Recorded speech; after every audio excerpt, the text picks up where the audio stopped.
in. We always have some latecomers at times. So welcome and thank you for joining us today.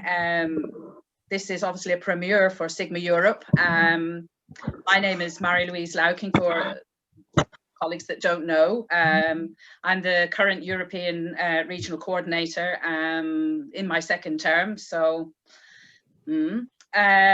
this actually is the part 2 to our PhD Virtual Connect. This is something that we're trying out this year, this nurse scientist panel. Obviously with the thought in mind for the presenters that presented at our PhD last November, that this would probably enrich their experience, and we'd obviously be able to help them, you know, with questions that they maybe developed after presenting. So that's why this has come to fruition. Due to everybody being extremely busy, we've decided to do a back-to-back lunch. And that means that following straight after on the same link, so it's not complicated for anybody, including myself, we're going to do again another premiere, the start of Sigma Europe recognitions, and that's extremely important, not only for the recipients and the institutions as well, but also, you know, for Sigma Europe to give back and to recognize our members for the fantastic work, not just during COVID, but you know, throughout everyone's careers. So I'd just like to introduce our panel very, very quickly. So I'm going to say a real big thank you to Professors Cheryl Slotnick, to Parveen Ali, to Jan Nilsson, and to Professor Pedro Perreira for taking the time out to do this, because, you know, it means a lot. As you can see, we're upwards now of over 40 who have joined. So we might have, as I say, a niche in the market. I'd also like to introduce today our membership involvement committee, because without them, obviously without yourselves here online this afternoon, this would not have happened. So I'd like to thank Peter Wolfensberger and Philippa Ventura, Harman Hummel, and Ana Felipe Cardosa. And with saying that, I'd like to introduce, because I'm going to keep quiet now, introduce our hosts for this hour, and that will be Peter Wolfensberger and Ana Felipe Cardosa are going to host this session, and Felipe Ventura is going to help keep an eye on the Q&A. And if there are, as I say, as we hope, we can have a small Q&A towards the end of the presentations. So, Peter, I believe, and Ana Felipe, over to you. Thank you very much, Marie-Louise. As I said, I already got introduced. My name is Peter Wolfensberger. I'm a nurse researcher and clinical nurse leader in Switzerland. I've completed my PhD at Bournemouth University in the UK just last year, and I'm a member of this committee for the last couple of years, and it's always a pleasure to welcome international guests. We've been doing that with the conference for the last couple of years. Now everyone knows how to run virtual conferences, but when we started, it was actually not that common. So it's a pleasure to see so many people here. And we actually asked our great panel to think about their own professional nursing research careers and what were their biggest challenges, successes, what helped them through their careers. And so that they can present some of that to this audience now. And we would like to start with Professor Cheryl Slotnick first. And Cheryl Slotnick is a professor in nursing research at the Gerald Spencer Institute of Nursing Research at the University of Haifa in Israel. And her main focus of nursing research are families and transitions, homeless, foster care, and immigrant youth and families, health service trends with primary and preventive care, and health promotion and disease prevention. From the early 70s to the 90s, Cheryl has worked and studied in the USA.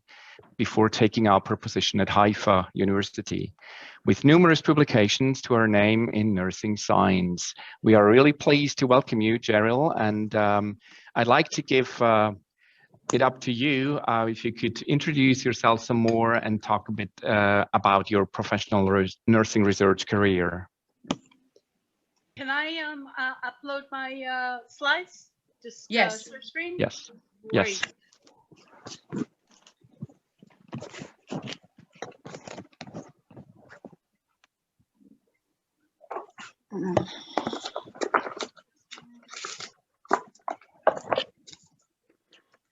Whoa, do you see it? I don't think Not yet.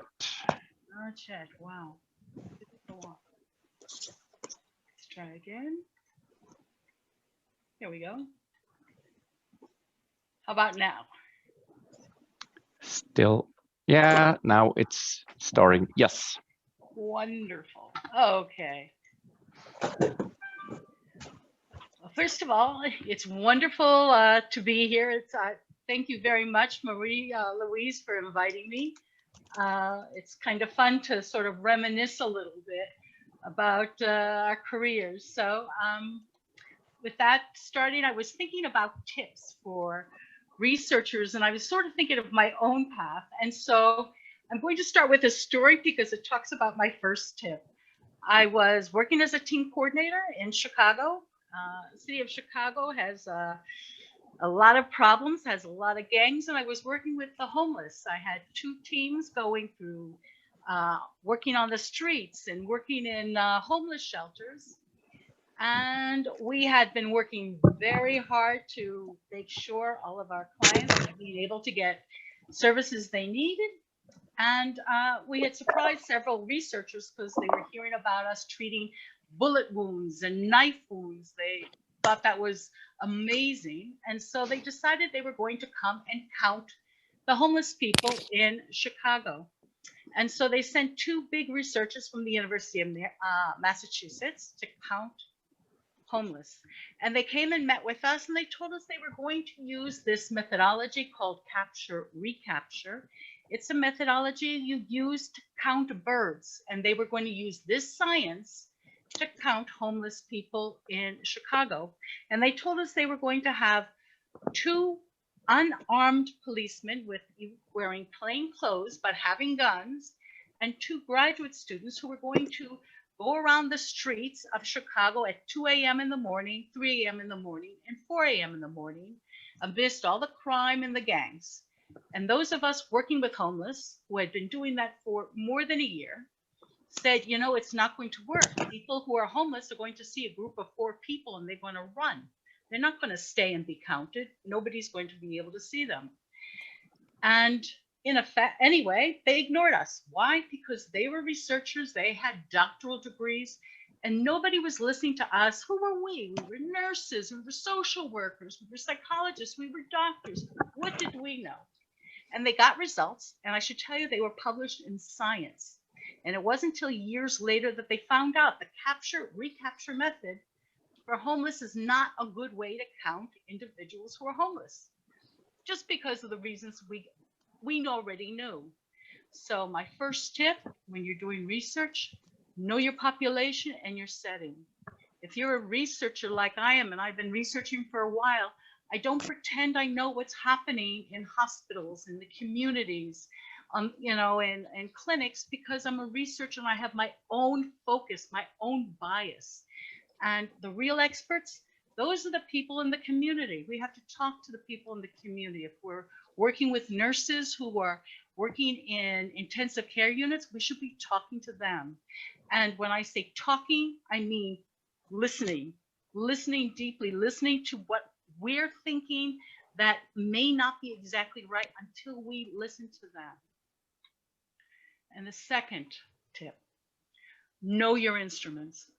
Nurses know how to use, when we're trained, stethoscopes and all sorts of machines and assessment tools.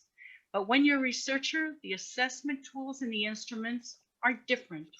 The first thing, know your librarian. Your librarian is your new best friend, because your librarian can save you hours hours of time. Your online databases know how to search CINAHL, Cumulative Index of Nursing, Allied Health Literature, PsycInfo if your topic has some psychology aspects, Sociophile if it's sociology, Medline if it has some medical stuff, AgeLine, there's a million of those. Know how to search those. And I would avoid using Google Scholar. You can put a word in Google Scholar and get tens of thousands of citations. A lot of them are junk. They just don't help you. And Google Scholar doesn't have a search engine that's really known to go through professional journals. Google Scholar is useful. I'm not saying it's not useful, but it should not be your primary tool. Software. I hear a lot of noise, just so you know. I don't know if it's okay. Anyway, software. As a nurse researcher, you should start thinking of your tools that you want to use that may not be tools that you used before. The first one are bibliographic databases. I tell this to doctoral students all the time. A bibliographic database is a software that can read your text and turn a citation into the proper in-text citation for APA or for Vancouver or from Chicago, all those different formats that your articles are going to have to be published in. There are lots of them. I use EndNote because I was a beta tester, but when I was a postdoc a million years ago. But there are others, Mendeley, RefWorks. A bibliographic database will save you hours of knowing where to put those little periods, where to put the commas, where to put quotation marks. You don't want to clog your brain with that. Analytic programs, where qualitative researchers or quantitative researchers, you need to know how to use your tools, and not just for your dissertation. This is going to be software that you're going to be using for your life. You really want to get it to know it well. And that includes Word, which most of us are using, and PowerPoint for presentations. Reading an article. The first thing that I think a lot of folks don't think of is keywords. We use keywords to identify articles of our interest. But remember, we're going to be publishing. You want to have at least one or two keywords that are your keywords for almost all the articles you publish, so people can find your work. So if, like, I work with vulnerable populations, most of my articles have that as a keyword. Make sure your keyword is a keyword that CINAHL or Medline or PsycInfo all can identify. So you can use that same keyword over and over. Remember, when you read an article, you're not going to be citing the literature. Remember, the literature is an amalgam of information from the background of that the writer is using to give a background to his study. He's citing other folks. You're not going to be doing a secondary citation. That's not the place you're citing that article. You're going to be citing an article for their methods, if it's a scale that's new, or if it's a new technique, or you're going to be citing the results, mostly the results, or the conclusion. And you're going to be reading those references. If it's a good article, read the references. They can help you. They can save you hours of work. You've written an article. That's wonderful. You're getting ready to publish. Even more wonderful. Read that article aloud. I have never met a person who wrote the first draft and was ready to publish the first draft. It's not the first or the second or the third. For me, it's usually the 20th draft. I have a brother who's a biochemist. He says, 20, 23. It's not your first draft. Remember, you want to check the flow of that article. You want to make sure it tells the story of your research. You want to read it to see if the sentence is too long. We as researchers write sentences that are paragraphs long. Think about those sentences. Some of them maybe need to be 2 or 3 or 4 sentences. Think of your target audience. think of what you want to communicate to your readers. Remember, it has to make sense to them, and it has to have a logical buildup, a climax, and an end. And choosing your journal for publication. Well, I really want doctoral students to publish in the best journal they possibly can. And that's wonderful to find a high impact factor that's like a rank for the journals and being the top quartile. That's wonderful. But you want to make sure the journal matches your article. That's even more important. And it gets to the readers you want to read it. And it matches the type. There are journals that only publish qualitative or only publish quantitative. You want to know that. Journals have a style. And I'm not just talking about the, whether it's APA, the format of the references. I'm talking about the style of writing and how the sections, you want to check that. You want to look how many issues per year that journal has. It's easier to get published in a journal that has 8 and 12 issues per year than one that only has 4. It's worth checking that. And look at the countries of authors. There are many journals that primarily publish articles from North America. And it's worth knowing that before you submit your article. Why sit there while it's on somebody's desk when, frankly, it doesn't have as much chance of getting published? And so those are my major tips. I hope I did it in the 10 minutes allotted. And I thank you for your attention. Happy to take questions. Well, thank you very much, Cheryl. That was really enlightening. Wonderful, your tips for young researchers. I could just imagine just having finished my own PhD last year with your tips. It could also scare some of the young researchers in listening to those, but they're really, really well advised, I can say. May I ask you a very personal question outside of those tips? What has helped you to find your main focus in nursing research as your main topic you're focusing for your research? What has helped you to do that? What was your motivation to get into that specific topic? It's interesting. When I was looking at, starting to think of tips, I was remembering when I was 16, I had started working as a nursing assistant, 16 and 4 days. And I decided this is going to be my career, nursing. And the reason I wanted to be a nurse was because I never wanted to sit down. Yet that's all I do now is sit in front of the computer. So how did I get into so I got my degree in nursing, and I figured that's what all I was going to do. And then I started getting more degrees, and the motivation to get the degrees was watching mistakes. I decided to get my master's when I saw a nurse. I worked neurosurgery and saw a nurse think that diabetes insipidus was the same thing as diabetes mellitus.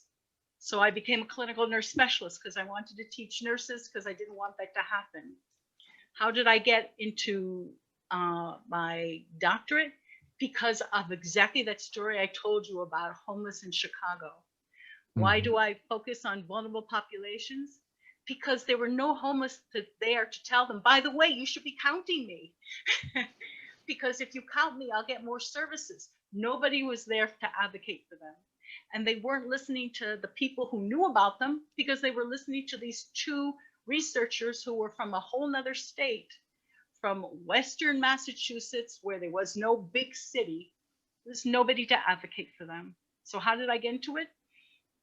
Because I got irritated about what didn't exist. Wonderful. Thank you very much. That was really, really wonderful to hear. So I'm looking at Philippa, if there are any questions that popped up right now. No, not specific for Cheryl, and not so far. So I think okay. we have some questions, but I think we can take them at the end because I think they will be wonderful. General. Yeah. Good. Thank you very much. Thank you. Well, thank you again, Cheryl. So we would like to move forward then to our second panel member, which is Parveen Ali. Parveen is since 2014 a lecturer at the School of Nursing and Midwifery at the University of Sheffield. She is also a registered nurse teacher and senior fellow of Higher Education Academy and fellow of Royal Society of Arts. She leads, I don't even know what that means. She leads some M.Med.Sci Advanced Nursing Studies and is a chair of the School of Nursing and Midwifery's Research Ethics Committee. She has been involved in gender-based violence and healthcare research for over 10 years and has published over 30 papers in peer-reviewed journals. Parveen is also involved in several national and international research projects at the moment. Together with her radio program as presenter of Pakistani origin, she is an associate editor of Nursing Open, a contributor to The Conversation, and presenter on Link FM. She was a founding member of the Lancet Commission on Nursing UK. Welcome, Parveen, and we're really looking forward to hear about your story now. Thank you. Thank you so much for that. Just a few bits of corrections. The pages on the university never gets updated. So I'm a senior lecturer in the school now, and we are called School of Health Sciences. So we have merged with other departments, which include Allied Sciences, Orthoptics, and Human Communication Sciences, and Nursing and Midwifery all together into one thing. And the number of publications have nearly doubled or around that. So just a little bit of corrections. So in terms of what I'm going to talk to you about, I'll try and stick to the time. So I'm going to talk to you about, with regards to research, things that nobody tells you, things that you have to learn by sort of trial and error, and things which you do not necessarily know who to ask, and the myths that people usually come up with regards to research. So you mentioned the M.Med.Sci program. So I am program director for Masters in Advanced Nursing Studies, and in that, so that's a master's program basically. So in that program, I lead evidence-based practice and research methods. So these are the kind of myths which we come across all the time, listening from nurses who get into research. But before I go into it, it would be really useful to know what kind of myths or what kind of perceptions you have about research. So if any one or two people could type into the chat box and are able to articulate, that would be useful, please.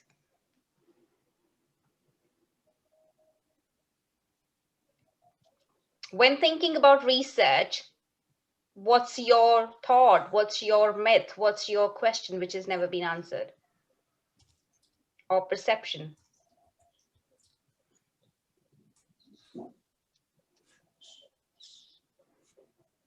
I hope people are busy writing now.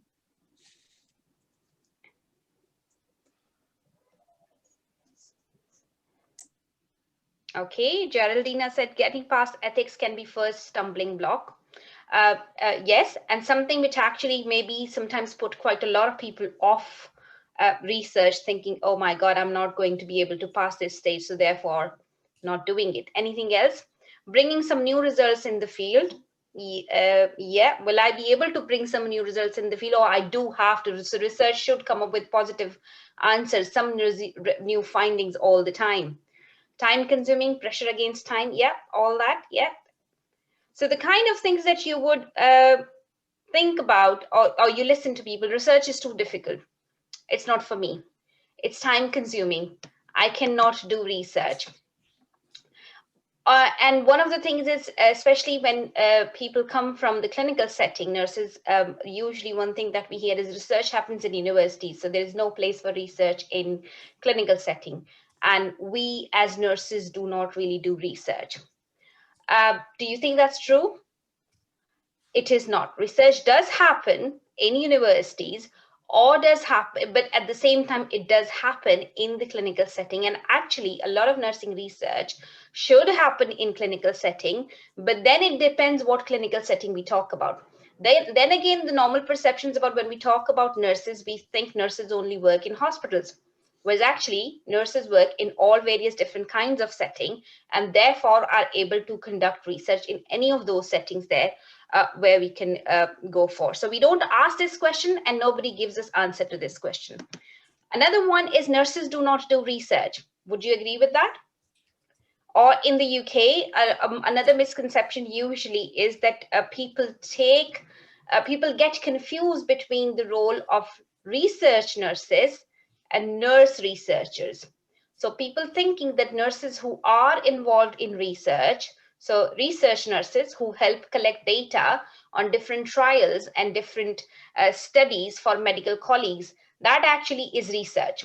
And that's, well, yes, it is a type of research, but if we would like to develop our professions further, we need nurse researchers who are able to plan the studies, who are able to design the studies, and who are able to conduct the studies. So like as much important it is to contribute to data collection and other aspects as nurses, equally important it is for us to learn how to do research by ourselves and how to develop those abilities and those capacities of doing research. I don't have time for research. A lot of you have also mentioned that. That's a big misconception that we think, oh, well, I don't have time for research. And I think it relates to many other aspects. Like I do lots of workshops on writing for publications. And again, when it comes to writing, you would hear the same sort of thing. Oh, I don't have time for writing, or I would like to have and perhaps some of us would say that as well, that, oh, well, I need to write this paper, or I need to write this manuscript, or I need to do this research, but I don't have time for it, because we are looking for the ideal opportunity and ideal time frame in which we are going to sit down and do the research or write the paper or anything else that we want to do. Well, there is no such thing as ideal time in this world. So what you need to do is break down things into smaller chunks. Think about things over time. Think about a topic that you want to study, read about the topic, look at the literature, start writing few bullet points and develop it gradually. So before you know, if you're thinking of an ideal time, 2 years would pass by. But if you break that task into smaller tasks and continue to work on it, continue to think about it, within that 2 years time period, you will have some sensible idea of that research topic or anything else that you would like to talk about. You need to be an expert in all aspects of a research topic to do research. Well, no, you don't need to know all aspects of research or all aspects of the thing that you want to explore, because you can collaborate with other people. You can bring in other expertise from other disciplines, other colleagues, other nurses, medics, and everybody else who you are working with. And that's how you can fill in the gaps for the things or for the aspects that you do not have as researcher, but somebody else might have that. So you don't need to be an expert in everything. And also, with regards to nurses, one of the things that we have is people put us in boxes, as in, for example, oh, well, you should have one particular topic that you are interested in, and you should have one particular expertise that you're interested in, that should develop yourself into it. I struggled with that aspect for a very long time in my life, trying to fit in that kind of aspect. But then in the past 2-3 years, when I reflected on my abilities and everything else, I just thought, actually, if I cannot be boxed into one thing, if I find it easier to work on more than 2 things at the same time, and that makes me much more productive, I should be doing that. And why is that possible for us nurses? Because the educational base that we come from is very, very broad. We are the kind of services we provide, the kind of things that we do, we have got a very broad base in that as well. We learn about teaching, we learn about management, we learn about research, we learn about clinical help that we provide to and nursing care that we provide to people. So which means that the knowledge that we have is very, very broad, and there is no surprise that we could be interested in many different things, and it doesn't necessarily take us quite long time to get into those things once you start yourself into that particular topic. So try and explore your ideas if that helps you and if that makes you more productive. There's no need to stick to one particular topic, but yes, it has to be manageable. It has to be something that helps your path, and there needs to be some link somewhere, because let's face it, when you're going to go for promotion or when you're going to go for anything else, you will be asked those questions. So as long as you have got the answers to those questions, I don't think there's nothing to worry about when it comes to getting involved into various different aspects or various different topics. Research can only be done once you have big funding. Now, this is a chicken and egg sort of thing. People keep on waiting for big fundings, which they don't get, and therefore research doesn't happen. Research doesn't happen and you don't get funding. So I think the idea here is that to try and get involved into smaller pieces of research, do some audits, get involved into the work, whatever work you are doing, whatever setting you are doing, trying to understand and trying to develop the research question that you are doing, try and write something, develop your reading and writing habits, and all of those aspects would eventually help you come up with, learn about the topic that you're trying to understand, learn about the issue and the practice that in that particular context, and would also give you some preliminary findings about that particular topic to then develop your research question even further. And doing small little studies on small scale, doing small little audits would also make your application much more stronger when you're going to apply for bigger fundings. There's only one way of doing research. A lot of the time people choose the research methodology and they would like to conduct research. Well, I'm a qualitative research, therefore everything that I'm going to do is going to be qualitative. Or I'm going to, I'm a quantitative researcher, and you can use the same argument there. And I usually explain this, that, you know, it is like you have bought your shoes first, and now you're trying and going and find matching dress for that shoes. So matching clothes for that shoes. And that's particularly relevant with Asian clothes. So we have got kind of, you know, the dress that we have, and then you go and kind of color match the shoes. But if you've done the other way around, it's going to be really very, very hard. So the research question always should come first, which then helps you explore which type of method you're going to use to answer that particular question. And there is more than one way of answering one particular question. And there is more than one way of doing research. Randomized control trial is not the only way of doing research. And there are many other things that you can do with regards to research. Collaborating with other colleagues into the clinical area, starting off with smaller projects, smaller ideas, contributing to it, sometimes even looking at utilization of the research findings that you have to see how these are practiced into the clinical setting. And when I say clinical setting, it could be any setting where you work. And then engaging with it slowly and gradually would help you understand research topics, research in general, and how that is being conducted. Certain groups are difficult to reach. Well, actually, there's no group which is difficult to reach. It's us usually, and our approaches that we use make it harder for us to reach to that particular group. So if we plan research in a way which is kind of, you know, we explain things in a way which is acceptable, or which is which is according to the needs of that particular group, there's no such group which is difficult to reach. So these are a few things, and I think I'm over time already. So thank you so much. I'm not really sure if that was any useful, but I just thought that it would be useful to talk about something with regards to myths that we have, rather than just giving some tips, if that makes sense. Thank you so much.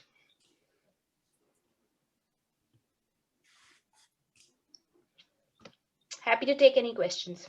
I can jump in. I can see that Peter is black, so I can just thank you, Parveen, for your presentation. It was really, well, at least for me as a junior researcher, I can easily relate to the myths that you presented and how you described it and try to move forward. I can see them as challenges as well. And you touched some points that Cheryl already approached as well, and I'm pretty sure that both Professor Pedro and even Jon will come to them as well. particularly the time and the funding and so on. So, but so far, we keep having no questions, not specifically to you. I am registering some, taking some notes, and certainly others are, so we can take them at the end. And I leave the floor to Ana Filipa. Okay, thank you so much, Filipa, and thank you so much for our dear guests. It was amazing. So my name is Ana Filipa Cardoso. I'm a teacher at Nursing School of Coimbra, and I'm also a member of this amazing committee. So it's an honor for me to be here with you all today, and of course, learning a lot with your expertise. So now let's move on to our dear gentlemen, and let's hear all the tips from Professor Jan and Professor Pedro. And it's my great pleasure to announce Professor Jan Nilsson, and I will try to do my best in Swedish, Professor Jan. So Professor Jan is a professor in nursing science at Sophianmet University, Stockholm, and Karlstad University, Karlstad in Sweden, of course. And he's the founder of the NPC Research Project, and he's the president since 2015. So he has more than 10 years of professional experience from public health and work and disaster management work in Africa, Middle East, and of Asia. So dear professor, the stage is yours. Thank you so much. Let's hear your tips. Thank you very much. I will share with you a presentation.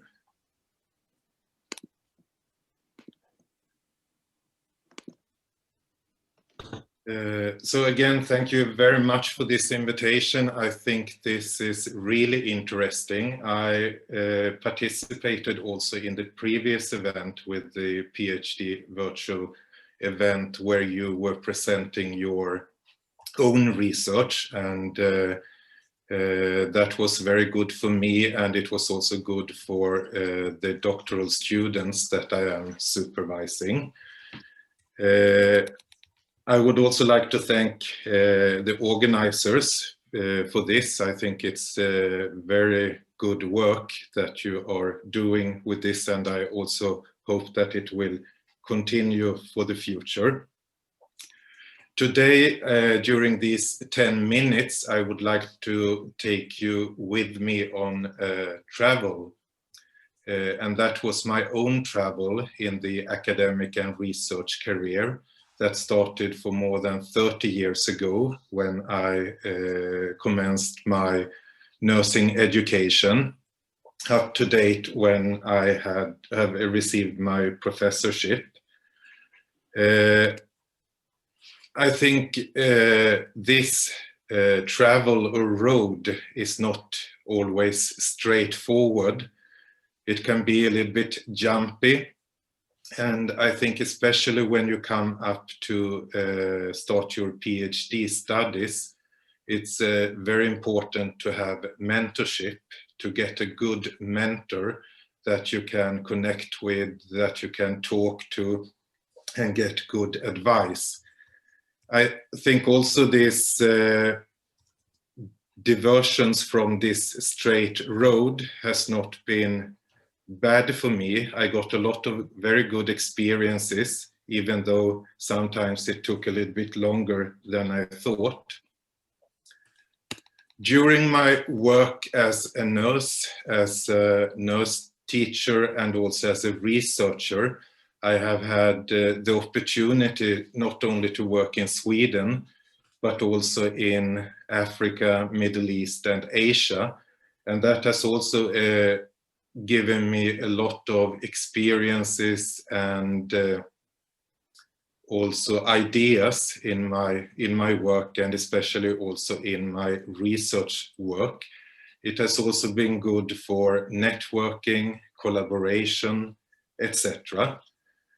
And I will just show you some pictures. This is from my work as a nurse. I have mainly been working as a nurse abroad, not in Sweden.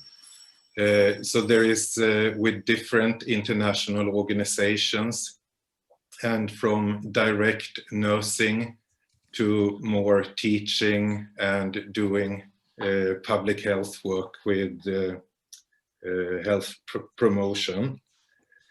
This is also my experience as being a nurse teacher that has also been very good, not only to be in Sweden, but to see how education is working in other places around the world.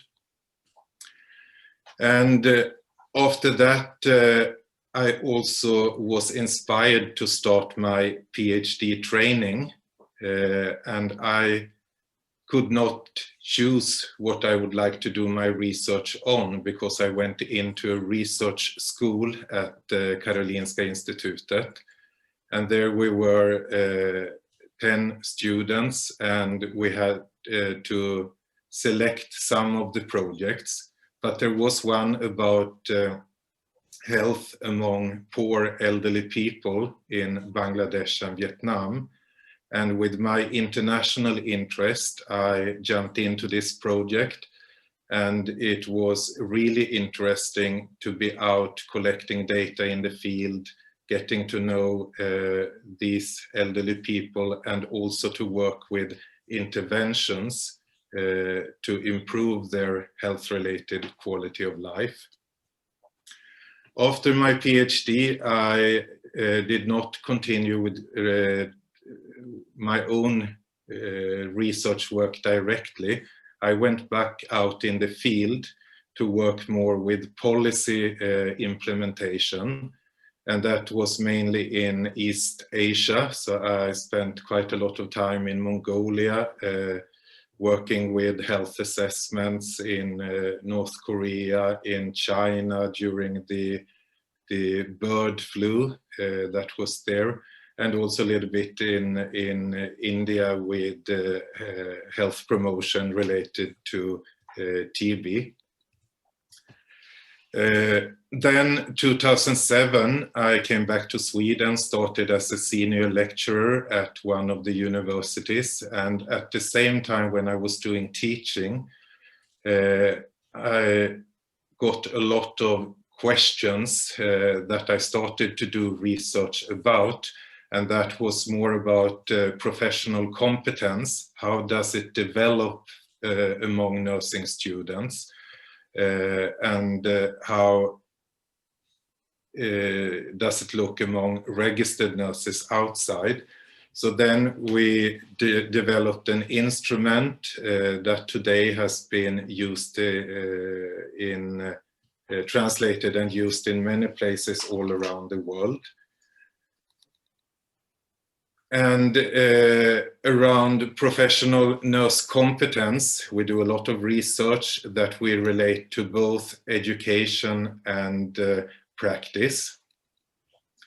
I will just show 3 themes that we're working with. With the instrument development, we have for nurses, we have done short versions. We have developed instrument also for ambulance nurses, and also one assessing public health among the population.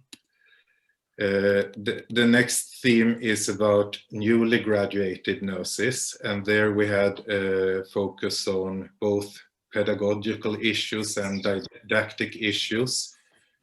And with this new knowledge, we can also work with the quality improvement of the nursing education. And the third theme is focusing more on registered nurses' competence and competence development. And here we can also see that we have done studies both in Sweden, but also in other countries. I can just mention one that was really interesting to go into, and that was Saudi Arabia, that has been having a very diverse workforce in nursing, and now they are starting a process called Saudization, where they are going to be self-reliant on nurses.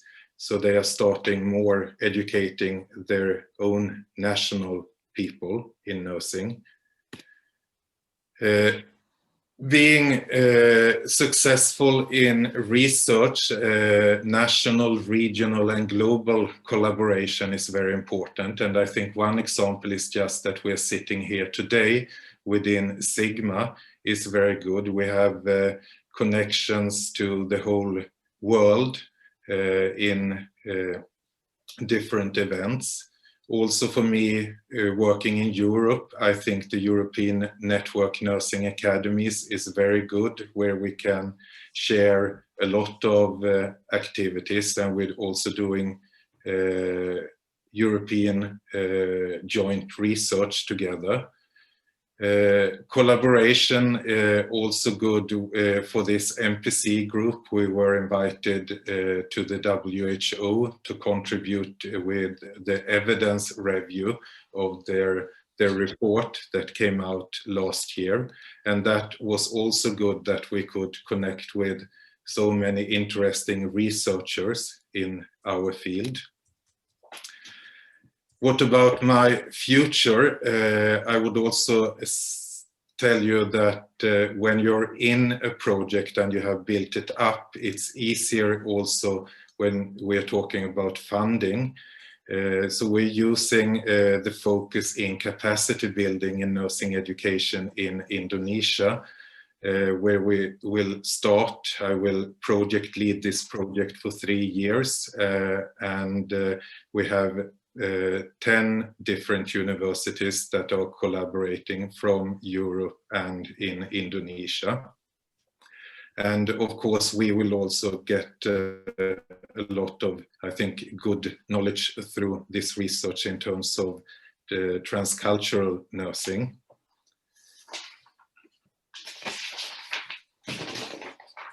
So to summarize a little bit, with conducting research, it is also important to see how you can implement your research and that you can contribute to new knowledge in teaching and practice. And in our case, we have also concrete examples on how we are contributing to develop experiential learning. And also in addition, we can see that we also would like and contribute to patient safety and quality of care. So we have this patient focus as well. So to conclude with some personal advice, I think it's important to plan your career, to have your thoughts where you want to go. The road will not perhaps always be straightforward, but you have your goal. You find a mentor. I have a mentor still today here that I used to consult, and it's always very good to test your thoughts, and you can make them clearer, more bright. It's also important to enjoy your travel and also to enjoy your networking. But I think also one very important thing is to be very careful when you select your team members. If you're invited in a team, to assess, do I fit in to this team? And also when you would like to create your own team, to see that there are members that will work well together and contribute forward. So I think with this, I would like to thank you for your attention. Thank you so much, Professor Jan. What an amazing and inspiring research path. So thank you so much. And if I have to select a word or two to describe, this is connection and cooperation, so which are the main values on research. Thank you so much. So I think we have one question, or maybe two. Philippa, can you read it for us, please? Yes, we don't have that much time. I realize that. Yeah. To leave to Professor Pedro as well the floor, but I think One of them is a little bit more connected to the work you are developing, Professor John, with the NPC and the validation and translation processes. And it's Nerti that it's posing the question. Hi, I see you nodding. She is interested in the scale and in the translation and implementation into German and Albanian. I don't know, maybe we can take this specific question by email, but if you can say something, there is already a version in German, if I'm not mistaken, right? Yes, that's correct. It's available in German, and I think both in Austrian German and German. And if you send me an email, I can connect you with the people who have done this translation as well. Thank you. The other one, I think it's more interesting and more transversal, and it's as Ana Filipa was saying, connected to the to your international collaborations and the way you work in those aspects. So Gerardina, thank you, Gerardina, for the question. She is specifically asking, how did you engage in that work internationally? Was it through particularly agencies or within international groups? Did you were you able to create networks? Mm-hmm. I started with a Swedish agency. So my first mission was during the genocide in Rwanda, and then I got very interested in this work and continued to connect with the International Red Cross, started working with them. And also the work that I did in humanitarian aid, that was also something that gave or encouraged me to go into research, because a lot of aid was just, now we have a disaster, we need food, we need blankets, but there was no assessment, there were no follow-up, etc. So that was something to get tools how to do this in a scientific way. And now a lot of international humanitarian agencies, they would like to get cooperation from researchers. So I think if you're interested, just get in contact and provide your interest and service. So thank you. Sorry. Thank you. I'll leave the floor to you. Professor Jan, we will have lots of questions to you and the other colleagues, but I think we can send it to the chat or maybe by email. Yeah. But now I think we have to go on. And now it's my pleasure to announce also Professor Pedro Perreira from Nursing School of Coimbra in Portugal. He's a coordinator professor at this school and in the areas of nursing, management, entrepreneurship, innovation, and data analysis. So Professor Pedro, the stage is yours too. So we would like to hear your research tips. Thank you so much. Thank you. It's a pleasure to be here. I'd like to thank Mary-Louise, Peter, you, Filipa, Cheryl, Pervos, John Lewison.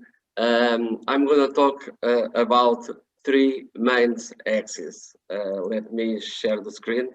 Am I sharing? Yes? Am I sharing the screen? Yeah.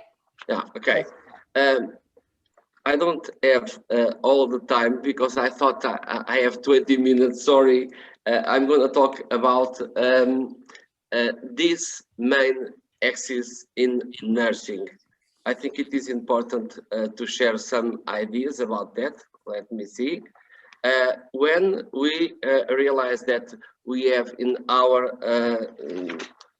health units in Portugal, in Coimbra, these main topics, suddenly I think it was important to make a discussion, just a new reconfiguration about three main topics. And I'd like to talk about the global nursing workforce, because this is a big problem around the world. I'd like to talk about education for self-management, nursing education, and training in chronic disease, and of course in innovation and nursing care technology. Okay, when we have a look about this last report, the last year, what can we feel? Nurses account for more than half of all world health workers. But we have feeling a shortage of nurses, and nobody, I could say, nobody have a look about this huge problem. I present this just to say that there are a lot of several studies published, but they are not enough. For example, when we have a look about the published articles, we can feel a lot of impact. When we have better ratios nurses, we have less use of emergency. When we have a correct number of nurses, we have better results. We really can have a reduction of the mortality. We can avoid nosocomial sepsis. We can have a better quality of life, but this is not enough. I could say the population, the citizens don't know really the impact when the nurses are not there. That's why I prepare this presentation, and at the same time I'm going to stress, when we have a look about the last report presented from the WHO, you can see in this slide that there are countries like Bangladesh who have no nurses. You know, it's less than 1 nurses for every 2,000 citizens, comparing to Japan, where we have 12 nurses each, you know, 1,000 of inhabitants. So I think it is important to balance this number of nurses, and the nurses must really perform, you know, studies about that, just to show that this glaring lack of nurses around the world is a big problem. This asymmetry, for example, show us that when the nurses are not there, we're gonna have more mortality. So it is necessary to stress this point and to show to the citizens that the nurses make the difference. The nurses are not a cost. This is a great investment. When we have a look about this slide, this is Portugal, for example. We have half of nurses comparing to the average of the OECD. We cannot, you know, guarantee the quality of the care if we don't increase this number of nurses. Okay, so of course we are talking about Portugal, and then I'd like to mention 4 and suggest 4 doctoral theses from 4 excellent Portuguese researchers. António Amaral, you can see some significant and positive relationship between the ratio of specialist nurses and the quality of care, the positive effects on patient function, status. When the number of the nurses increase, we have more communication, we have more individualization, we have more perception about the individualization care. When we have more level of clinical expertise in nursing, we have more communication, more level of therapeutic self-care. This is very, very important. Another important thesis, is about Maria João Freitas.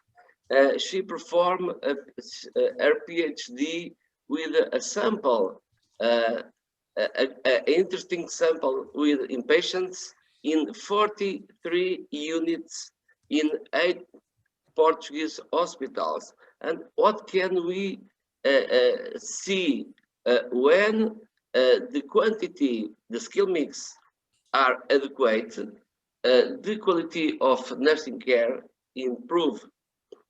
15 of the customer satisfaction are explained by this skill mix, and 94% of this risk of the occurrence of advanced events increase, not increase, the quality of care happens. So this is very, very important to read this and to show the citizens that the nurse have a great impact, okay? When we have another look about Nelson Guerra, this is a Portuguese researcher. This is very interesting too. What can we see? We can see that more than 70,000 patients, this sample is very, very, very high. And the risk of adverse events, the adverse events, is 2.9 higher when patients are exposed to a shortage of nursing. This is very, very important to know that the results and to present to the citizens. For example, when we have shortage in nursing, we have 3.7 times higher to have pressure ulcers, and the average of hospitalization increase. This is very important because sometimes the citizens say, this is very important, the nurses, but they don't know really when the nurses are not there, what is the consequences. And this is very important to change our political agenda, because sometimes we are discussing to fund a bank, but not to fund the quality of the care in Portugal and around the world, okay? That's why I'd like to stress these points. And another study by another researcher, a Portuguese researcher, Teresa Neves, we can see with a performed study with more than 800 nurses from 12 public hospitals. What can we see in the results? When we have an adequate skill mix, we are talking in number and competencies, we have a direct positive effect on nursing practice. And we have an indirect negative effect on adverse events. This is very, very important to stress this point. So we can say that global nursing workforce must be investigated. The safe nurse staffing is very important for the academicians and the nurses. It is important to make research in the consequence of shortage of nursing, the safety, the quality of life, the well-being. Why? Because we really can make the difference around the world. At the same time, I'd like to stress this point. The ICN president, Annette Kennedy, say something like that. Every penny invested in nursing raises in well-being of people and families in tangible ways that are clear for everyone to see. The investment of nursing professional is a benefit to the society, not a cost. That's why we stress this point. Another point, the second one, is the nursing education for patients' self-care. Why I present this point? Because the chronic disease, the obstructive pulmonary chronic disease, the respiratory infections, the ischemia, the dementia are increasing. So it is very, very important that the nurses can make the difference. Again, when we have a look, for example, this is one example about diabetes. What can we see? In 2045, this is a provision, but perhaps 600 million have diabetes.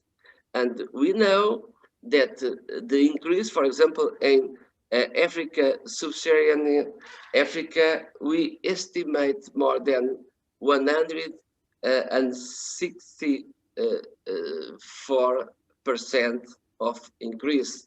So everybody knows that the complications are a lot, but the better strategy is investing in nursing education for patient self-care management.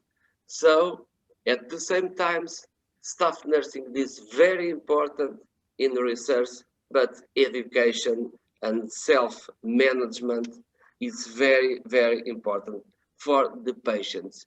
Look at another one, it's the fifth PhD thesis about Maria do Rosário.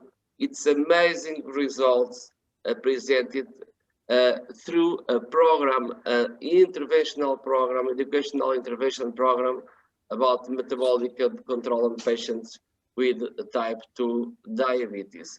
It's very interesting to show. I'm so sorry, we just have 1 more minute to finish. Yes, okay, 1 minute. What can we say when we have a look about these results? That it's necessary that nurses can invest in innovation and nursing care technology. Why? Just because in this moment we have a new opportunities, because the legislation is changing in 2 months. Every medical devices, must have studies just to go to the market. In the past, it was not necessary. That's my third thought about that. We must invest in medical devices because the professionals must perform and conduct studies in that area. And we have some experience in that area, and we'd like to share in the next opportunity something about that. Just because this report, like explained in the another presentation, the usability show us that when we don't perform this kind of studies, the patients have incidents and sometimes they die. Really, this is not a simple result. This is an important result.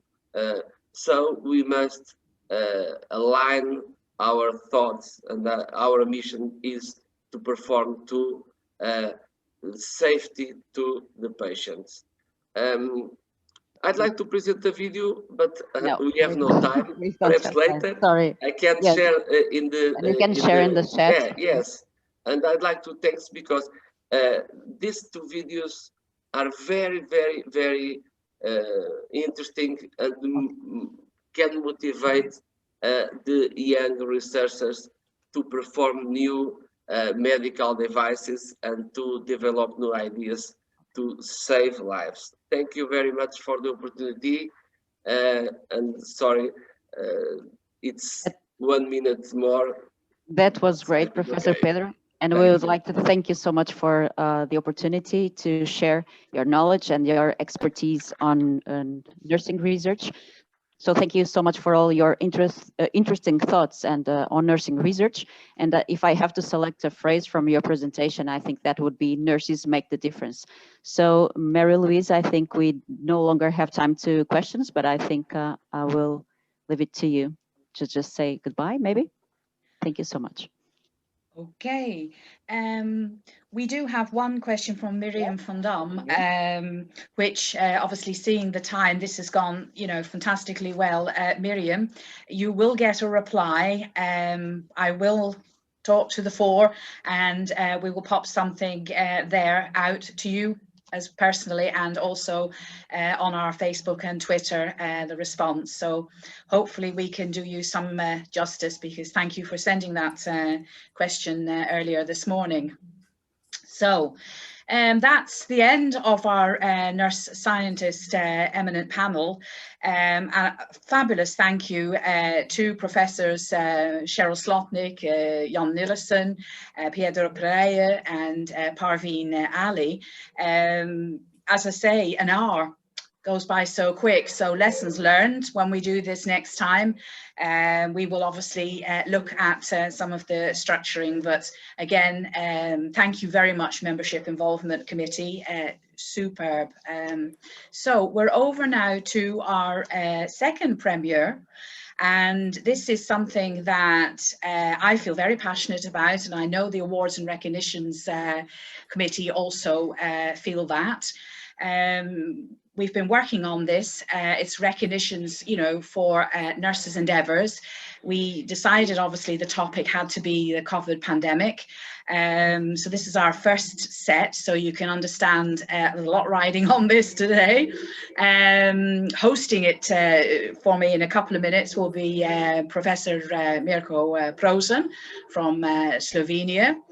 But I'd first like to say thank you to the committee, because, you know, we really are making great, you know, bounds forward as a committee at this regional level. So thank you very much to Mirko Prosen, to Christina Martens, to Nina Eichmann, to Sue Green and Ruth Lenehan.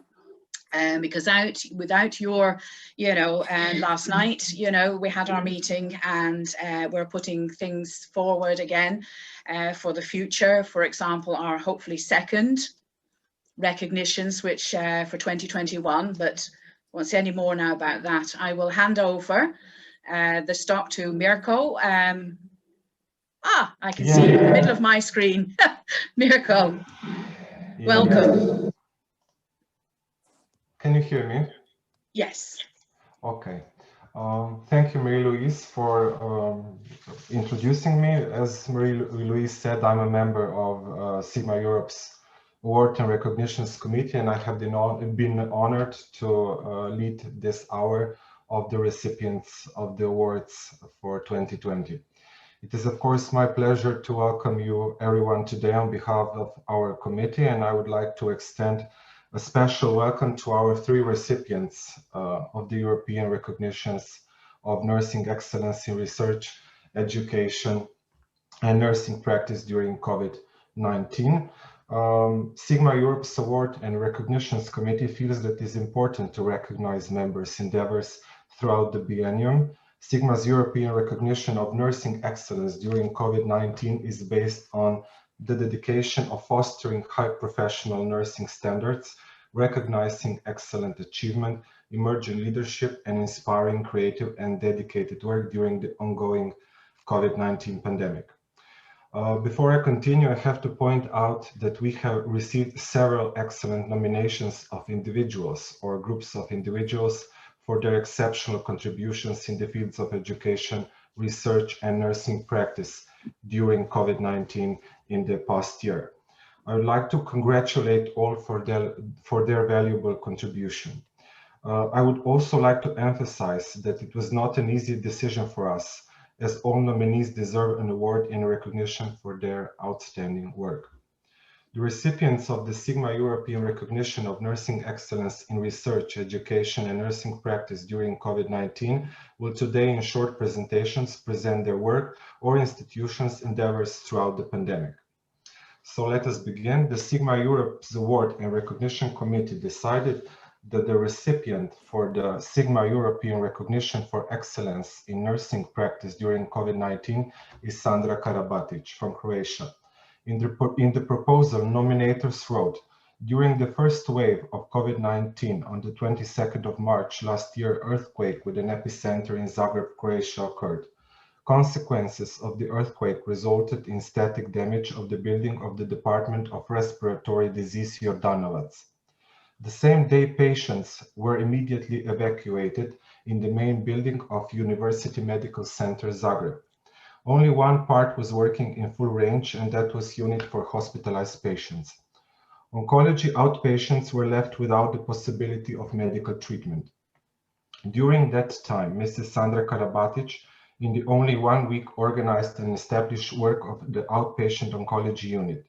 She arranged that 3 empty spaces at University Medical Center Zagreb were fully equipped and ready to receive patients.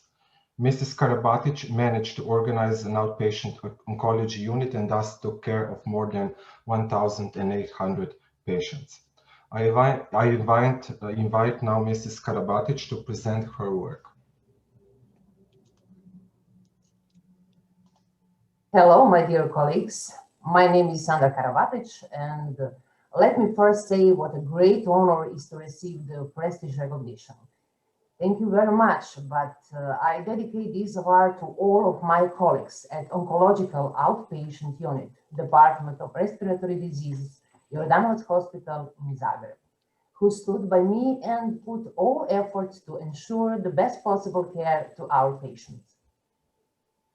In 2020, pandemic changed how hospitals provide care to both acute and chronic patients, to people suffering from COVID-19, and to ones with chronic respiratory disease. Healthcare systems around the globe are affected by pandemic, interrupting the medical care for oncology patients. Early detection and successful recovery are already heavily impacted. By September 2020, the number of newly diagnosed patients dropped by 40% worldwide, and this number is increasing. New normal reduced the number of prevention examinations. Diagnosed patients do not have follow-up examination or treatments, either because they are afraid of COVID-19 or their schedule is postponed due to the hospital's overload caused by pandemic regime. Every third European country partially or completely stopped medical care for oncology patients during pandemic. New normal, same cancer, and cancer keeps no distance is how this is emphasized in our public health campaigns. Like Mirko says, in parallel to first COVID-19 outbreak in March 2020, an earthquake in Zagreb damaged the building where the Department of Respiratory Disease is located. Same day, stable patients were discharged and unstable patients who needed clinical health care were immediately evacuated to the main building of University Hospital Center Zagreb. This is how evacuation of patients look like. From that day on, only a part of Department for Respiratory Diseases unit for hospitalized patients was full operational. This is how our wards look like after evacuation. But oncology outpatient unit was also damaged during earthquake. Oncology patients were left without the possibility of medical treatment. At that moment, huge public pressure has arisen. The largest part treatment and management of oncology patients from entire Croatia was delivered through our oncology outpatient unit. In only one day, it was all gone.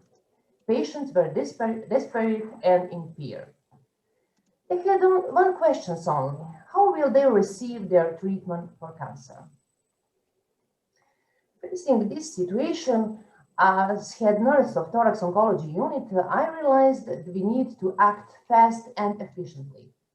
I provided and followed a development plan for starting the unit of oncological outpatient in available facility within University Hospital Center Zagreb. In 1 week, vacant facilities were fully equipped and ready to start working. By losing the large part of available beds for oncology patients who receive therapy through inpatient units, the biggest issue was influx of oncology patients from inpatient units to outpatient units. We were faced with a double number of oncology patients we needed to manage through our oncology outpatient unit. Nurses were reorganized in categories for application of chemotherapy and immunotherapy, target therapy, diagnostic appointment, correspondence by email and telephone calls. The first action was that all nurses start calling and informing each patient about new scheduled appointment for therapy, diagnostic, and additional measure related to COVID-19. In 6-week evacuation period, the unit of oncological outpatient had 1,843 appointments. The largest part was carried out in the first 2 weeks. And here you can see the data. Technical issue that emerged in new space for nurses was that we had one telephone and one computer only. For better communication, we collected from each patient or caregiver their email addresses. All consultation regarding new appointment, management of side effects, schedules for diagnostic and treatments was corresponded by email by one educated oncological nurse. If there was need regarding more complex issues, nurse for correspondence first consulted with oncology specialist. Each patient was given an exact scheduled time of arrival. All measures were conducted to limit unnecessary exposure of oncology patients to the potential risk of infection. And after 6 weeks of evacuation, we returned oncology outpatient unit at the Department of Respiratory Disease. Of course, due to COVID-19 outbreak and the quick new way of organizing the unit of oncology outpatients resulted in better communication and management. Based on these results, on the behalf of the University Hospital Center Zagreb and on the initiative of the Ministry of Health, I was appointed as a coordinator for communication with oncology patients. I would like to mention that pandemic didn't stop us in nursing education and activities. When COVID-19 pandemic emerged, epidemiological restrictions were extended and as consequence, all nursing educations and training were paused. We all know that continuous nursing education is of the most importance. As a staff member of Croatian Thorax Association Committee, I was involved in organization nursing sessions at virtual annual congress. We had 2 excellent days of nursing sessions. All speakers were presenting live in studio to respect epidemiological measures, of course. Time difference between each speaker was 20 minutes and only one chairman was present in all nursing sessions. 2020 was International Year of Nurses and Midwives. During the International Day of Nursing, all prominent nurses were invited to the Presidential Office of the Republic of Croatia. President Milanovic, as a host, also pointed out the importance of nurses as an indispensable part of a multidisciplinary team in the healthcare system. 40% less newly diagnosed patients mentioned earlier certainly does not reflect cancer incidence, but is a rather call for an action. Health campaigns directed to oncology patients, public, and health stakeholders are more important than ever. In addition to role as head nurse of thorax oncology unit, I have always strived to help and support our patients outside the clinical setting also. In 2009, I have established a non-profit organization for supporting patients with lung cancer. From the beginning, on the behalf of Croatian Association for Lung Cancer Patients, I have organized numerous public health campaigns with the goal of raising public awareness and changing health policy in the treatment and management of the lung cancer. During all of these years of public health lobbying, I am proud and grateful that we always had support and active participation from our patients, nurses, physicians, physiotherapists, psychologists, and the media. Nurses were the most active members and holders of educational campaigns. They participated in various international campaigns, workshops, conferences, and congresses. In 2020, our association, in collaboration with Croatian Umbrella Association for Oncology Patients, organized public health campaign talking about lung cancer. We also launched the educational campaign, I Breathe for You. The goal was to raise public awareness on the importance of proper breathing as a precondition for healthy lungs. And now, please, let's breathe together. Jedan od ciljeva kampanje je osvijestiti važnost pravilnog disanja. U vježbe vas uvodimo kratkim videom. Dlanove položite ispod grudi. Udahnite na nos da osjetite udizanje dlanova. Izdahnite lagano kroz usta izgovarajući slovo S. Dlanove položite na pupak. Udahnite na nos da osjetite udizanje dlanova. Izdahnite lagano kroz usta izgovarajući slovo S. Dlanove položite bočno. Udahnite na nos da osjetite odmicanje dlanova. Izdahnite lagano kroz usta izgovarajući slovo S. Campaign objectives were raising the importance of lung cancer among public, education on symptoms and risk factors, and importance of timely diagnosis. We prepared video lectures. The target audience was healthcare professionals. In educational video, we talk about the prevention, diagnosis, and treatment of lung cancer.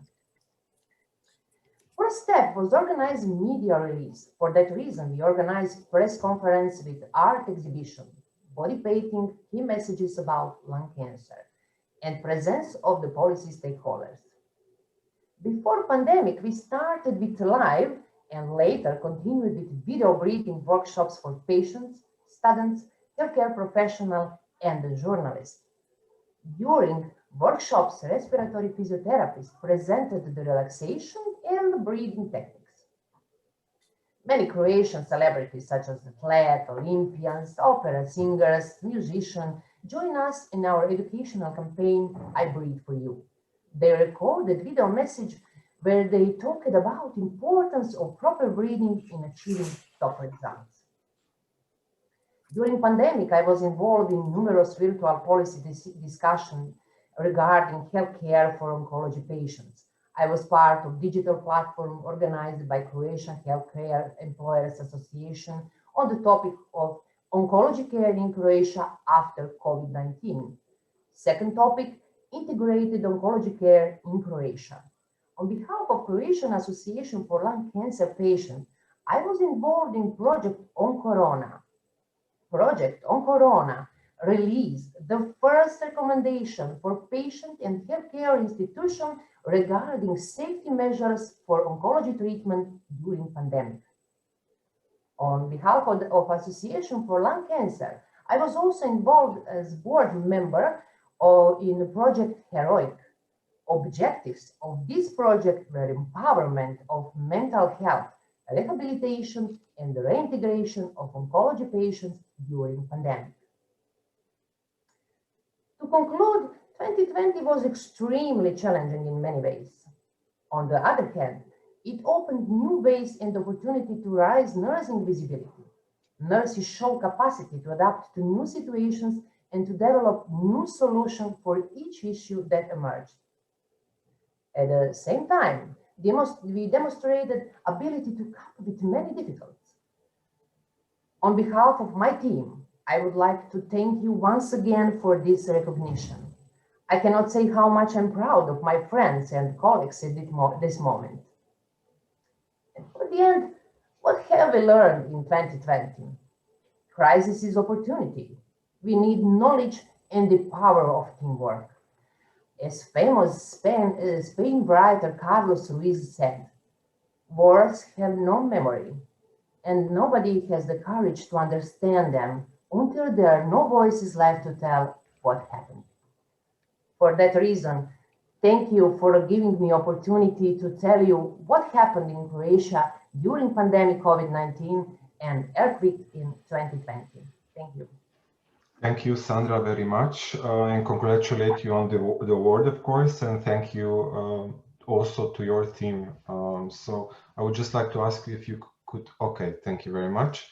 The next award goes to, is about the nursing excellence in research. So the recipient for the Sigma European recognition in nursing excellence in research during COVID-19 pandemic is the nursing team of the Health Science Research Unit from Coimbra, Portugal.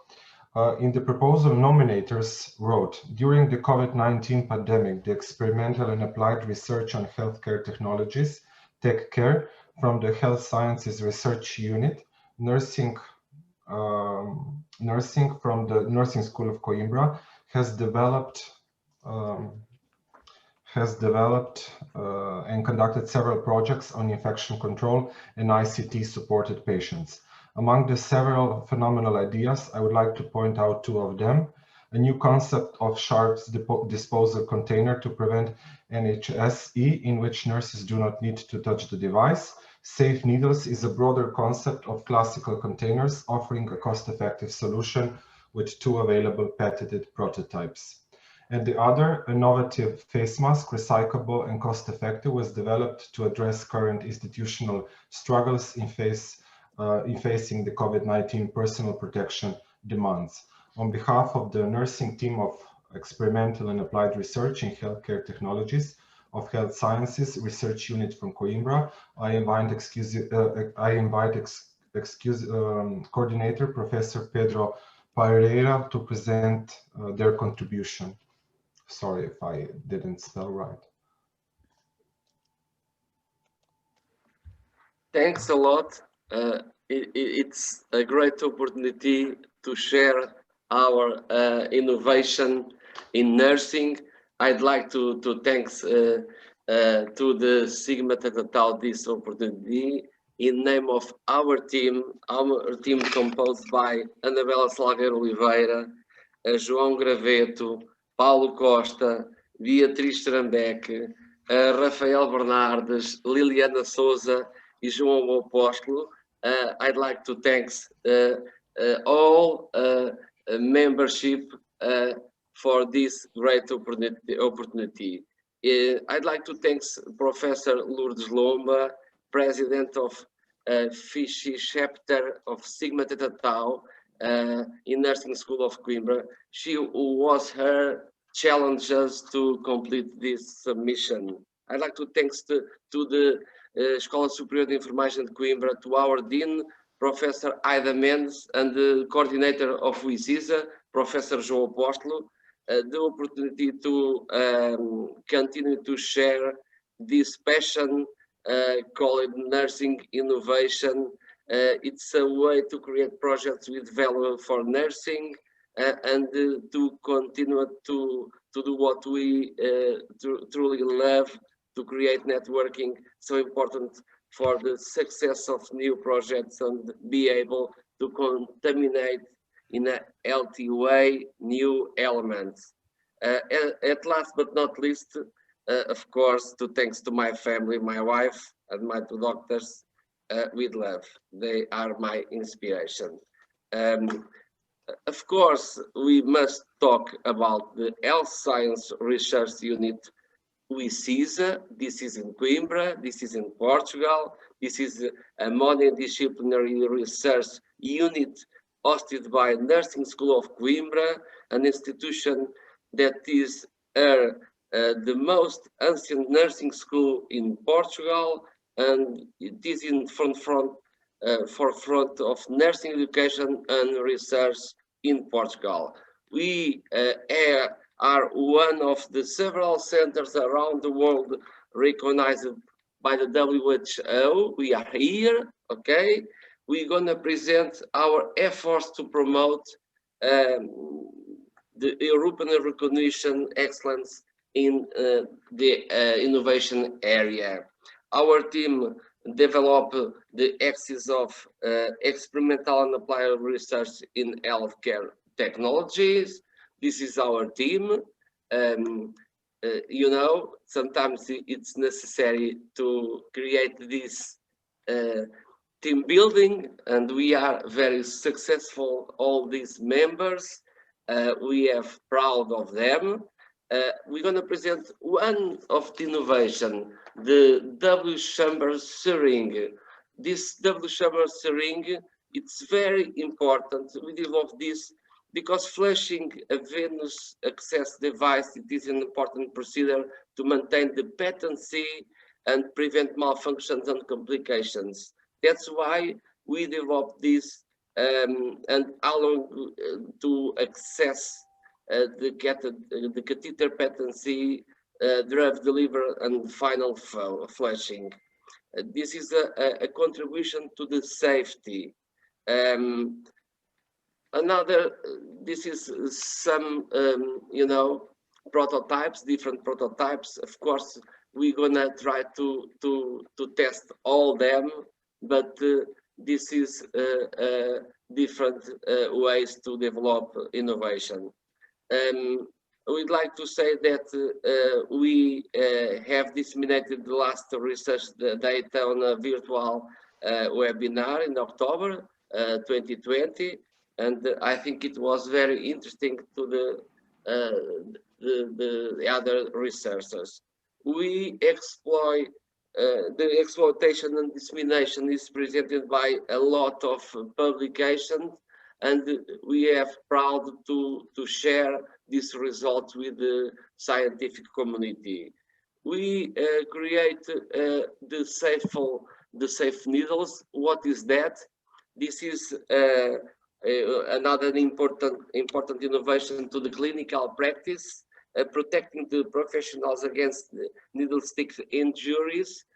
You don't need to touch this container. This is a new concept of sharp disposable container, and we'd like to begin the preclinical studies in the next month. We hope so. Only two operations are needed. First, it is necessary to apply pressure from the top to the bottom. When the needle gets stuck in the slot through the cannon, the second phase is pressing from the bottom up. It is very interesting, and we have two patent pending. Okay, another interesting disposable face shield. This is our shield. We developed this during COVID. Of course, it was a request from a company, and we are proud to work with the different companies just to support them and create value to the market. Of course, this shield we have different prototypes. We make different groups, focal groups, with nurses from the emergency and at the same time the ICT, and the final result is this, with a company named Forma 3D. And it's interesting, if you have a look, it's very cheap, and this is not only individual protection equipment. This is a medical device class 1, okay? Digeners.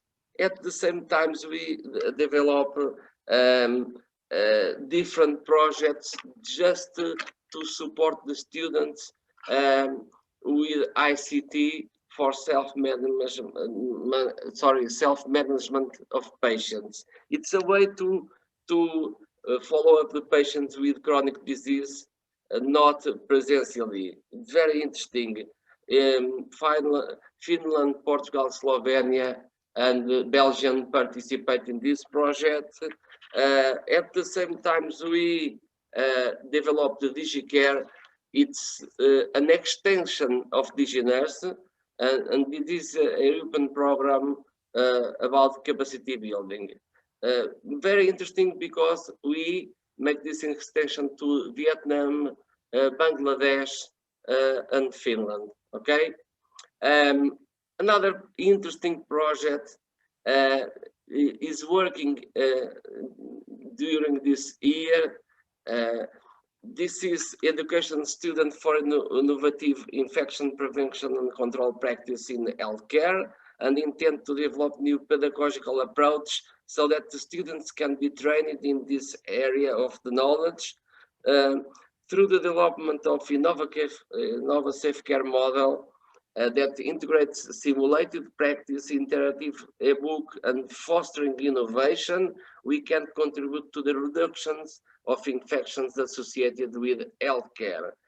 training nurses and stimulating their creativity to develop new competencies will certainly contribute to the creation of new medical devices, new algorithms, new strategy that will increase awareness of the problem and reduce the incidence and prevalence of infections associated with healthcare.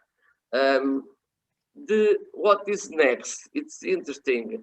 The PrevInf, this is a project led by João Graveto and belongs to our team. This is an extension of Innovative Care, but to the Asia. We begin this project in the last year. At the same time, we are now working with this development of personalized shoes for a therapeutic proposal. We want to create value at that area. Why? Because the people who have this problem deserve to have a new shoes. Why don't we evaluate the quality of the shoes? This is very important. Another project, the Forno Presser, is led by Professor Anabela Salgueiro, and we are just developing an intelligent clothing for presser ulcer prevention. At the new final proposal, we are trying to develop an elderly simulator high-tech and a Parkinson's footwear just to solve some problems with that patients. We'd like to say that all our activities by our amazing team are related to the creation and evaluation of innovation that promote reduction of risks, facilitate distance education, improving comfort, health, and well-being. And we thank this distinction. This is a recognition award that honors us and our institution a lot, and our research unit. We already have new projects, and we hope to see in next meeting with new innovations. Thank a lot. Thank you very much, and congratulations to you and your team, of course. We will probably need those face masks for the next Sigma Congress Europe, so well done. Yeah. So we are going to our final recipient. Just a second.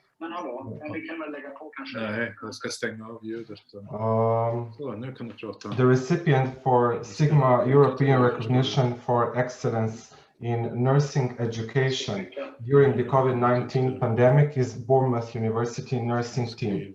The nursing team at Bournemouth University. Interesting journey, Professor Nilsson. Sorry, could you mute yourself, please? Thank you. The nursing team at Bournemouth University has demonstrated considerable commitment in supporting all student nurses during the epidemic, either in supporting student nurses at all stages of their academic programs or by adapting educational programs to ensure students continue to receive high-quality learning and teaching in a lockdown and socially distanced environment. In the proposal, nominators wrote, "It is intended that this nomination be seen as recognition of the significant commitment and hard work demonstrated by Sigma members in education in England and across Europe. Academic nurses everywhere have adapted to necessary changes whilst also facing the personal and professional challenges of COVID-19. It is important that this is recognized. On behalf of the Bournemouth University nursing team, I invite Associate Professor Dr. Vanessa Hislip, Deputy Head of Department, Faculty, Nursing and Midwifery, to present their contribution. Congratulations.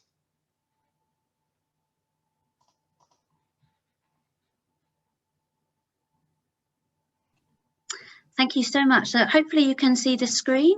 Is it sharing with you?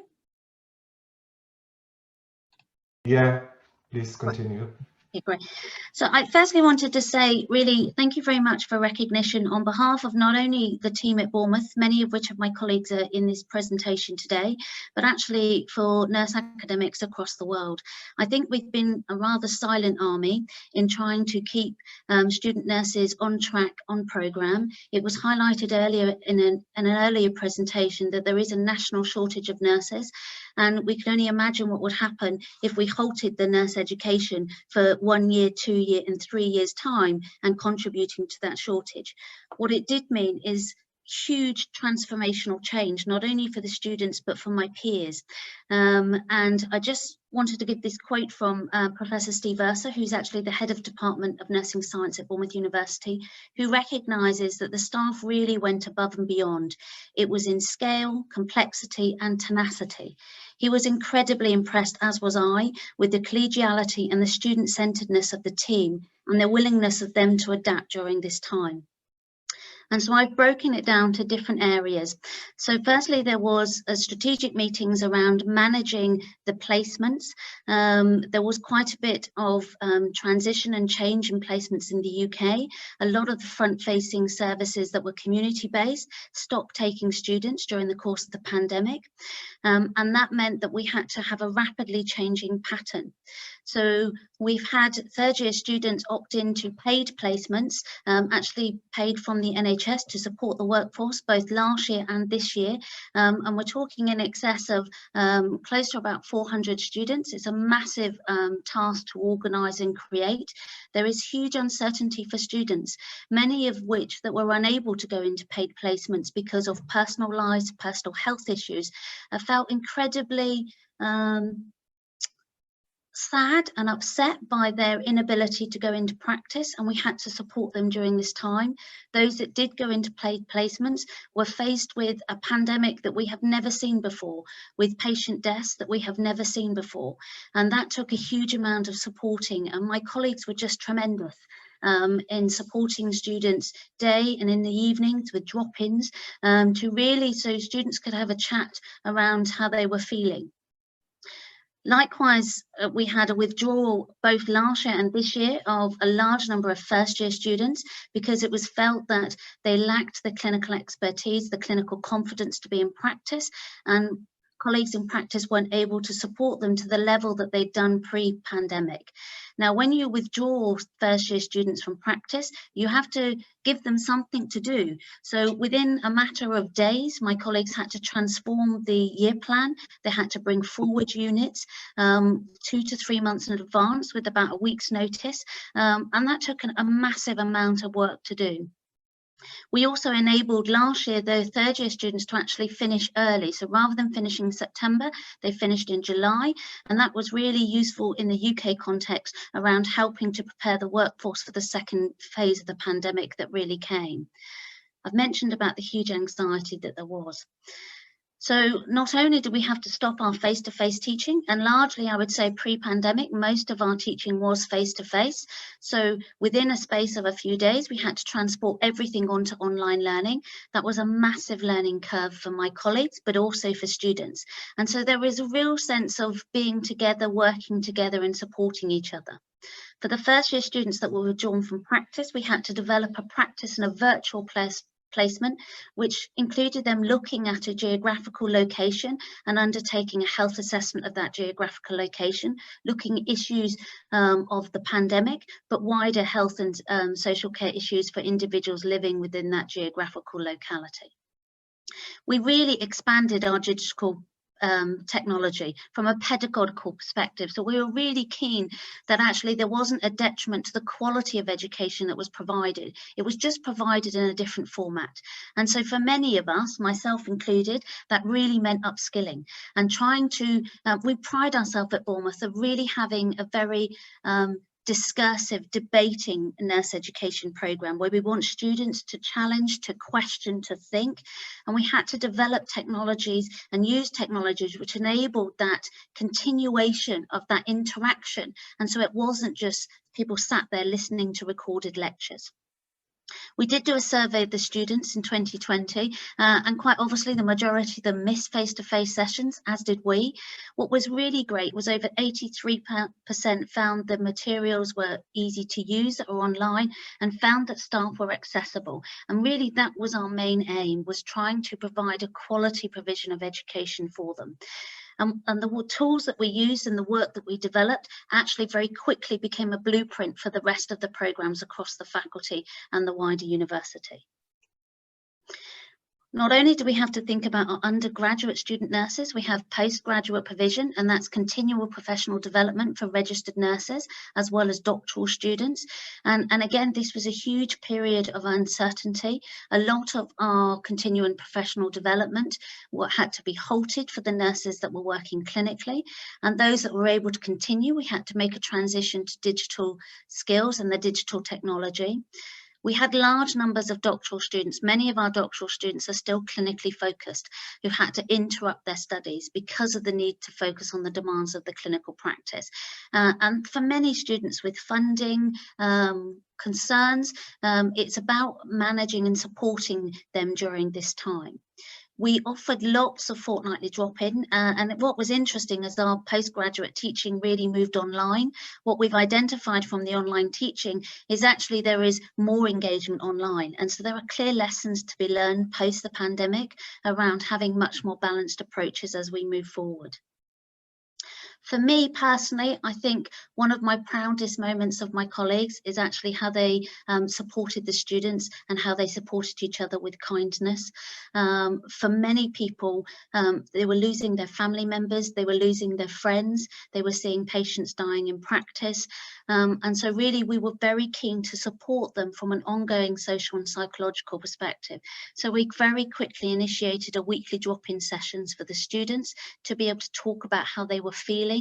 And for many of them, they seemed to assume that their difficulty was linked to them being students. And we were able to say to them, actually, with 20 or 30 years of experience, if you've lost 3 patients in one morning, that is going to be difficult, irrespective of how long you've been registered as a nurse. And so we're really able to talk and support them around developing strategies to manage some of the complexities that they were finding themselves in. And some of the quotes, I think, for me, are the important things from the year 1 student. And they found the virtual sessions really helpful. They note it has advantages and disadvantages.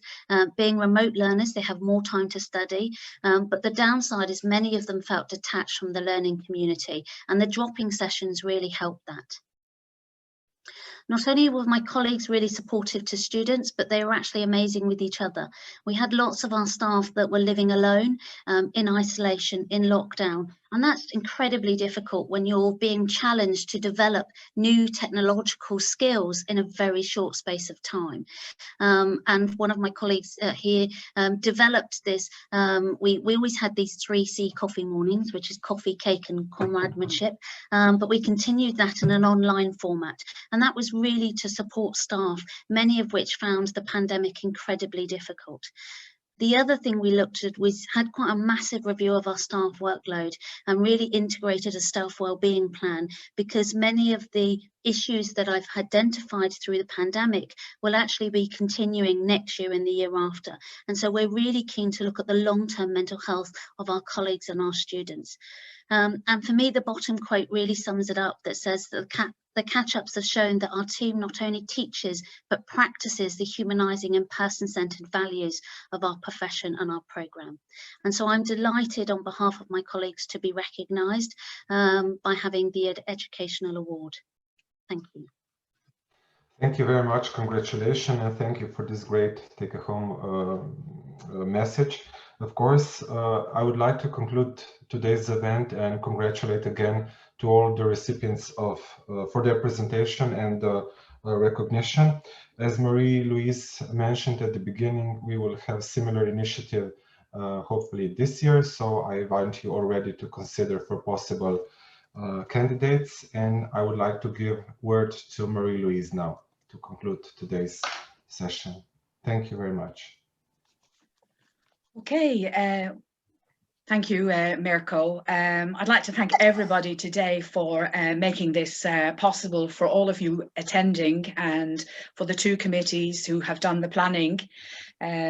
We will be sending, for this particular recognitions, certificates out to the individuals and the institutions. So just give us a couple of days to get that sorted. As Mirko said, we think that this is something that we can carry on to do in 2021, the recognitions of nurses' excellence in the 3 categories. So we considered maybe that opening it up on the 1st of June and closing it sometime, in August. I know that's slightly over the summer, but we were thinking of doing a webinar in October with the next recipients. So you'll find, obviously, this information as we go on our Facebook or on our Twitter account. And Sigma Europe will be launching a website in the next couple of weeks. So you'll obviously find that posted on there. I'd also like to mention that Sigma Europe also has awards which we confer at each biennial conference. So those dates will be going out on the 1st of June for people to look at the criteria and nominate. We have 4 scholarships this year, slightly more than previous. Again, all this information will be coming to you in the next few weeks. We're looking at stepping up out of our European Regional Development Fund to now start research grants, but as I said, I can't confer to you today on the specifics, as that's still a work in practice, but it will get done. Yes, so hopefully it won't be too long before we can put that out to you all as well. Geraldina Harnett would like me to share, and here's now my skills of sharing a screen. I just received an email from her, so I'll have to see if I can do. I haven't got it up at the minute. You can just email it, Marie-Louise, to everybody, and maybe that will be sufficient. I'll just have one wee. Yeah, I'll have to do that at the moment because I think yeah, I'm now getting myself into deep water here.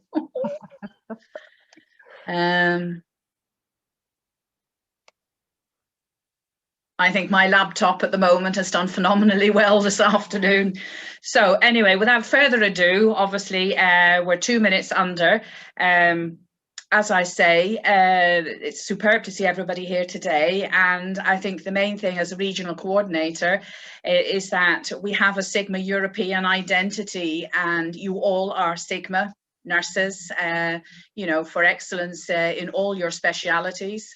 And I hope that you engage with that in the coming weeks and months as we put out obviously more lectures, presentations, and you'll hopefully try and follow us if you're on Facebook or Twitter, and obviously on our new website, because we do plan, as I say, to step up things now again in 2021 now that vaccines are on the way. So without further ado, thank you to everybody today who presented, to our 4 panelists, to Professor Cheryl Slotnick, to Professor Parveen Ali, to Jan Nilsson, to Pedro Perreira, and to our 3 recipients, Sandra Karwak, to Pedro Perreira on behalf of Coimbra Nursing School, to Professor Vanessa Hislop on behalf of the Bournemouth Faculty Nursing and Midwifery, and obviously to all of you who have attended, and to our PhD virtual